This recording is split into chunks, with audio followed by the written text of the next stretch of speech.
See, question number 4, which of the following can be the sides of a right triangle? So हमें ये बताना है कि इन जो हमें 3 ऑप्शंस यहाँ पर गिवन है, इनमें से राइट ट्राइंगल की साइड्स कौन सा ऑप्शन हो सकता है, ठीक है। And in the case of the right angle triangle identify the right angle. So right angles भी हमें इसमें बताना है, ठीक है। सो जो फर्स्ट है, इसमें आप चेक कर सकते हो, जो लॉन्गेस्ट साइड है वो कौन सी है, that is 6.5 centimetre. So the longest side equals to 6.5 centimetre, ठीक है। तो इसमें by hypotenuse property we can write square of longest side, that is 6.5 centimeter, square of 6.5 centimeter equals to square of 2.5 centimeter and plus square of 6 centimeter, ठीक है। just find the values of this is 6.25 centimeter square and this is 36 centimeter square, ठीक है। So it is equivalent to, on adding them we will get 40.25 and 36 plus 6 42 centimeter square, okay। so if we open it, तब भी हमें क्या मिलेगा, 42.25 centimetre square, ठीक है। तो ये दोनों साइड्स क्या हो गए, LHS इक्वल्स टू RHS आ गया है। तो इसके अकॉर्डिंग हम क्या बोल सकते हैं, the given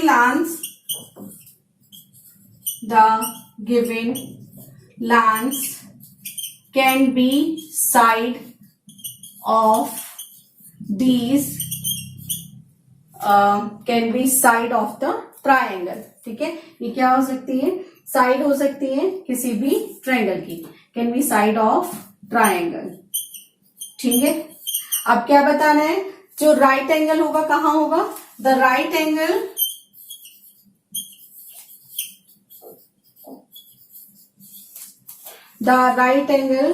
is the angle between, कौन कौन सी लेंथ हो जाएगी, 2.5 सेंटीमीटर एंड 6 सेंटीमीटर, ठीक है। Now for second part we will check here.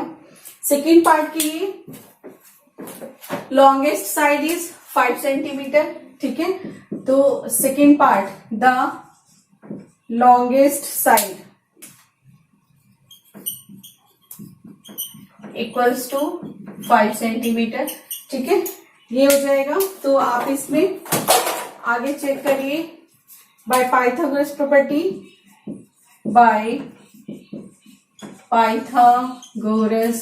Property, side of longest square of side of longest side, that is 5 centimeter, okay, equals to sum of rest of two sides, okay। So it is 25 centimeter square and it is 4 centimeter square and this is 4 centimeter square. So we are having here 8 centimeter square. So you can see from here LHS is not equal to RHS, ठीक है। So in that case you can write the given lengths cannot be sides of triangle, ठीक है। ये हो जाएगा। Now in fact ये लिखना है कि साइड्स ऑफ राइट ट्राइंगल, ठीक है। केवल ट्राइंगल की हम बात नहीं कर रहे, राइट ट्राइंगल की बात कर रहे हैं। प्लीज यहां पर भी चेंज कर लीजिएगा, the given length can be side of the right triangle, ठीक है। नॉर्मल ट्राइंगल की बात नहीं कर रहे हैं हम, सिर्फ राइट ट्राइंगल की बात कर रहे हैं, okay. Now check here, longest side is 2.5 centimeter, okay। So just write the longest side equals to 2.5 5 centimetre. Okay, so by Pythagoras property, by Pythagoras property क्या हो जाएगा? It is square of 2.5 centimetre and square of 1.5 centimeter and square of 2 centimeter. Okay, so we will get from here 6.25 centimeter square, and it is 2.25 centimeter square, and it is 4 centimeter square. Okay, on adding them we will get 6.25 centimeter square. ठीक है, so LHS is equals to RHS. So we can write here the given lengths can be the sides of right triangle. ठीक है, right triangle. Okay, and the right angle, ये भी बताना था हमें कि राइट एंगल कहाँ होएगा. तो the right angle is the angle between, किसके बीच में होएगा? Angle between two small sides. Which one? 1.5 centimeter and 2 centimeter. Okay, so बस इसमें हमें यही करना था. ठीक है, I hope it is understood to all of you. Angles Q and R. This one is R. Angle Q and R of a triangle PQR are 25 degree and 65 degree. Write which of the following is true. इनमें से बताना है कि कौन सा true है. तो देखने से पता लग रहा होगा कि ये क्या है. एक तरीके से फॉर्मूला किसका बन रहा है? ये पाइथागोरस प्रॉपर्टी का यहाँ पर लिखा हुआ है. ठीक है, बट इन एंगल्स को देखकर हमने ये पता करना है कि कौन सी प्रॉपर्टीज में ट्रू होगी. ठीक है, तो पाइथागोरस कब अप्लाई होती है? पाइथागोरस प्रॉपर्टी कब अप्लाई होती है? Yes, if there is a right angle. अगर राइट एंगल होएगा तो just wait students, just wait. This lesson first है ना, पहले आप लोग सुनिए अच्छे से, उसके बाद आपसे मैं क्वेरीज करूंगी, तब आप फिर बताइएगा. ठीक है, सो हमें क्या चाहिए? यस, देखो यहाँ पे हमें जो गिवन था वो क्या था? 2 एंगल्स हमको गिवन थे, angle Q and angle R, और एक ट्राइंगल PQR हमारे पास था जिसमें एंगल Q 25 डिग्री था और एंगल R 65 डिग्री था. ठीक है, and right which of the following is true. हमें एंगल्स दे दिए थे और ये पूछा था कि इन तीनों में से, ये जो तीनों गिवन है, तीनों को देख के समझ आ रहा होगा कि ये पाइथागोरस प्रॉपर्टी इसमें अप्लाई हो रखी है. तो हमें ये बताना है कि कौन सा इसमें से ट्रू होगा. और ये बात भी हम लोगों को और बहुत अच्छे से पता है कि पाइथागोरस प्रॉपर्टी किसी भी ट्रायंगल में कब अप्लाई होती है? जब ट्रायंगल का कोई एक एंगल 90 डिग्री हो. ठीक है, अगर ट्रायंगल का कोई भी एक एंगल 90 डिग्री है तभी हम पाइथागोरस प्रॉपर्टी अप्लाई कर सकते हैं, अदरवाइज नहीं कर सकते. सो जब तक हमें एंगल P नहीं पता चलेगा तब तक हम कुछ भी इन तीनों ऑप्शंस के लिए हम कुछ भी नहीं बता सकते. ठीक है, सो जो ट्रायंगल PQR है इसमें हमें पता है 2 एंगल्स हमने ऑलरेडी नोन है, एक हमने निकालना है. So we can apply here angle sum property. So angle sum property हम लोगों ने अप्लाई कर दी, तो क्या हो जाएगा? Angle P plus angle Q plus angle R, तीनों को कर दिया, और यहाँ से जो एंगल P की value I that is 90 degree. ठीक है, अगर ये एंगल 90 डिग्री है it means Pythagoras property can be apply here. ठीक है, अब एक बात और हम लोगों ने पढ़ी थी कल कि अगर कोई राइट एंगल हो, ठीक है, लेट सपोज ये वाला 90 डिग्री, दिस इज P, यही तो आया है. ठीक है, तो क्या होगा? इसके जस्ट ऑपोजिट साइड, इस एंगल के जस्ट ऑपोजिट साइड क्या बन जाएगी? हाइपोटेन्यूज बन जाएगी. और ये दोनों जो लैग्स है इनमें से एक परपेंडिकुलर हो जाएगा और एक बेस हो जाएगा. ठीक है, तो let's suppose this is P Q R. इस तरीके से ये ट्रायंगल मैंने ऐसे बना दिया अभी, ये ट्रायंगल और ये ट्रायंगल दोनों सेम है, ठीक है, no need to be confuse, कभी लगे मैम ने ये दूसरा ट्रायंगल कहां से बना दिया, ठीक है। ये 65 degree, let's suppose this is okay, Q is 25 degree and R is 65 degree. Okay, so एक परपेंडिकुलर हो गया और एक बेस हो गया, बस यहीं से हमने पाइथागोरस अप्लाई कर देनी है। बात हमें ये पता करनी थी कि इनमें हाइपोटेन्यूज कौन सा होगा। हाइपोटेन्यूज मिलते ही हम लोग पाइथागोरस प्रॉपर्टी अप्लाई कर देते हैं। तो आप यहां से चेक कर लो, हाइपोटेन्यूज हमेशा क्या स्क्वायर में होगा और सिंगल होगा, तो आरपी स्क्वायर तो नहीं होगा, क्यू स्क्वायर भी नहीं होगा, कौन सा होगा, क्यू आर स्क्वायर। ठीक है, now is it clear? Just write down in your notebook please. It is find the perimeter of the rectangle whose length is 40 centimeter and diagonal is 41 centimeter. Only two things we have given here. Just draw the diagram. Diagram will be, it is a rectangle. Okay, just draw in your notebook. Length is 40 centimeter. So length is this 40 centimeter and one diagonal is given to us, that is, let's suppose this one. It is 41 centimeter and give name to the vertices A, B, C, D. ठीक है, so two things we have given, 40 centimeter and 41 centimeter. This is diagonal and this is base.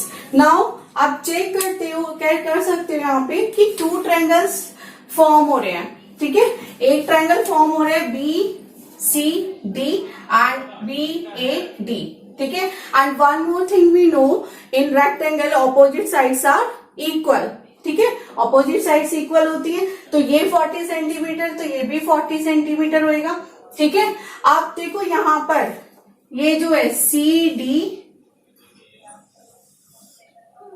This one, ठीक है, this is a right angle, क्योंकि हमें एक बात और पता है, रेक्टेंगल के जो एंगल्स होते हैं वो 90 डिग्री होते हैं। Okay, so just write here, we know that, you can write like this, we know that angle C equals to 90 degree. ठीक है, एंगल सी 90 डिग्री है। Okay, so by using Pythagoras, by using Pythagoras, ठीक है, property, ठीक है, in triangle, क्या triangle में हम अप्लाई कर रहे हैं, B C D. So hypotenuse, square of hypotenuse equals to square of base plus square of perpendicular. तो सी यहां पर this one is hypotenuse in front of 90 degree, 90 degree के ऑपोजिट में जो भी होगा वो हाइपोटेन्यूज होएगा, and this is perpendicular and this one is base. Okay, so now hypotenuse square, तो 41 square of 41 equals to square of base, that is 40। Just right unit also, unit भी आप लोग लिखेंगे, it is 41 centimeter, square of 41 centimeter and base is 40 centimeter, so square of 40 centimeter and perpendicular is like this. And one more thing, यहाँ पर आप suppose कर लीजिए, let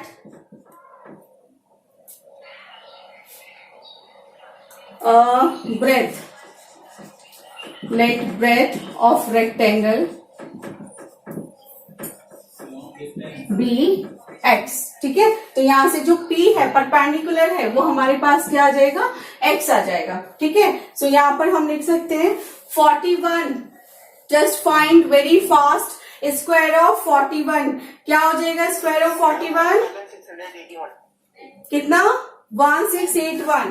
so it is 1681 centimetre square and square of 40 is 4 4 जा 16 and 0 0 centimeter square plus x square.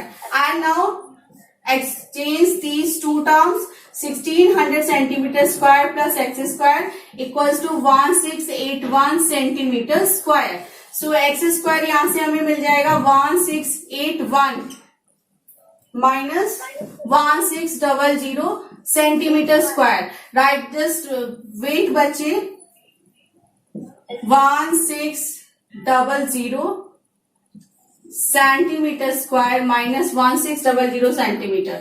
So X square equals to 80, this one is 81, sorry this is 81, ठीक है। तो यहां से हमें सिर्फ 81 सेंटीमीटर स्क्वायर मिलेगा और ये स्क्वायर जब यहां से हटेगा तो इधर जाके स्क्वायर रूट बन जाएगा।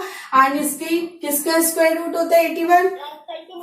9, इट इज 9 सेंटीमीटर, ठीक है। Now we have to find perimeter of the rectangle. अब हमें perimeter of the rectangle find करना है। So perimeter of the rectangle equals to perimeter of the rectangle